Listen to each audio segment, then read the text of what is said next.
Many of these seafarers didn't get to go home for Christmas.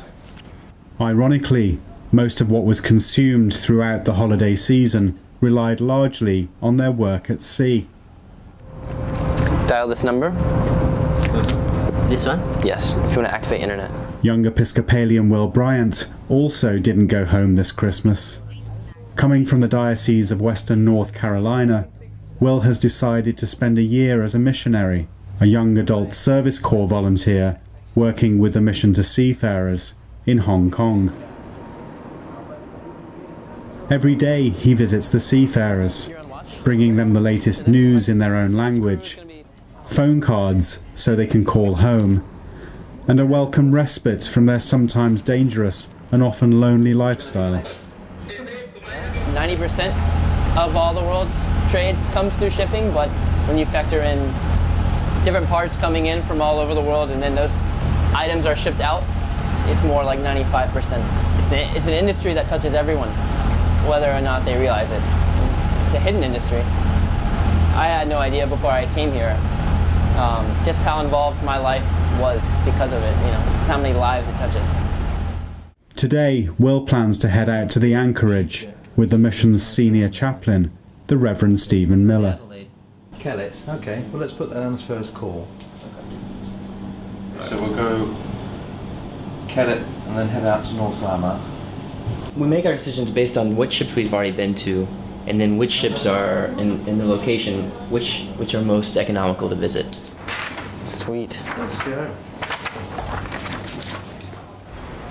In terms of world trade, everything really depends upon ships and the people that drive them, the seafarers, the engineers and the deck crew. So working with those people who give up 8 months to 10 months of every year working at sea so that they can feed their families at home really respects their situation of the sacrifice that they give. So the mission, why we care for them, is because if we don't care for them and it all goes wrong, then ultimately the world's commodities dry up. Hong Kong is just one of 260 ports throughout the world where Mission to Seafarers has a presence. Established in 1856, it's one of the oldest Anglican mission agencies, bringing much needed support to those at sea. So here's all of our news.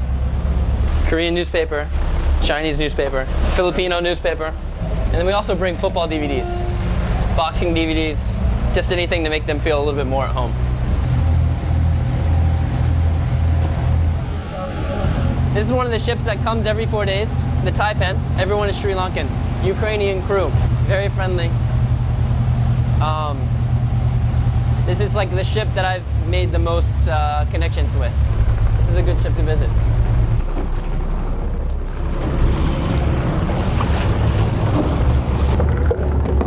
Hello.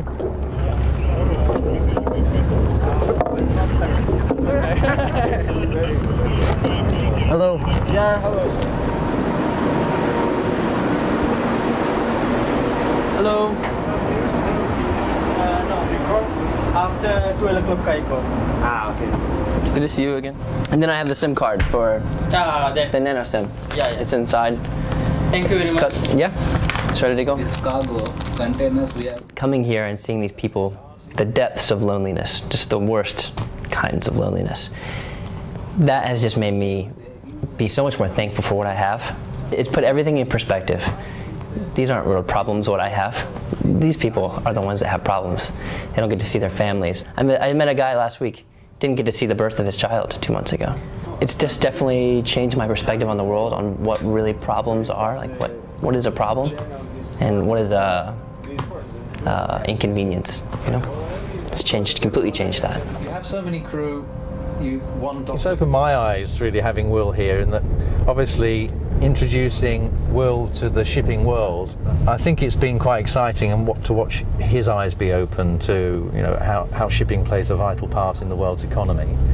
It's been quite good, I think, for us to listen to his experience and his views of, you know, how he's found some things interesting or strange or or fascinating, which after a few years here I might have taken for granted. And so it's good to, you know, we both have had our eyes opened in that respect. Take one of those, take a South China Morning Post. It's been beneficial to me, of course, because I've got not just another pair of hands, but someone else I can trust.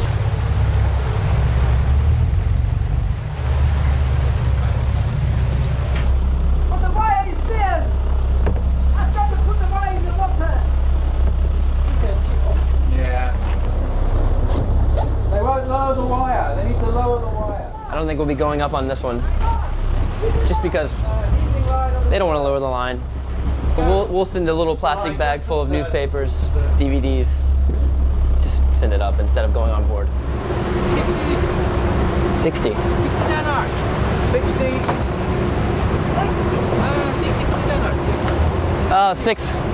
60. 60 US dollars? Yes. All right. Okay. Sometimes you can feel like a phone card salesman, because that's what, I mean, we sell a lot of phone cards sometimes, but it's the only way they can contact their families. So it's a bit deeper than just being a phone card salesman. This is the only way they have to call home.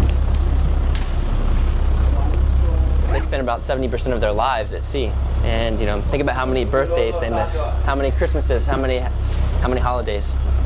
So they're very lonely, and how much they earn?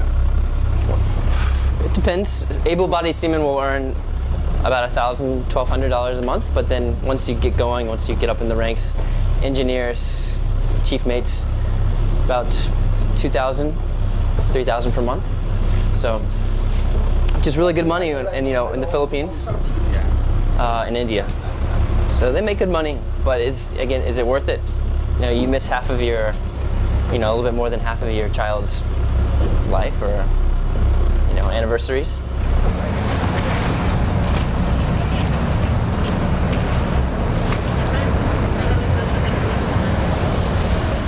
This opportunity offers you a chance to not only pursue your faith, not only learn more about yourself spiritually, about other communities, about other faith communities, but it also allows you to learn about other parts of the world, learn another language, and do so on a budget.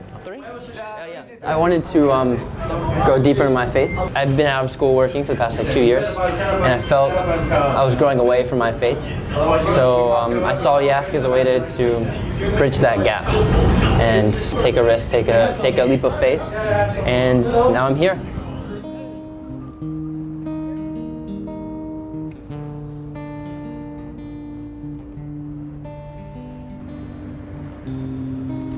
After half a day at sea, Will and Stephen have an important visit to make back on land.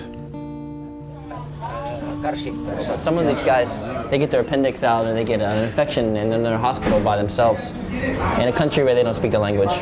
And you know, Stephen and I will go visit. There's nothing worse in hospital than a visiting time. Everybody else gets a visit, but you don't.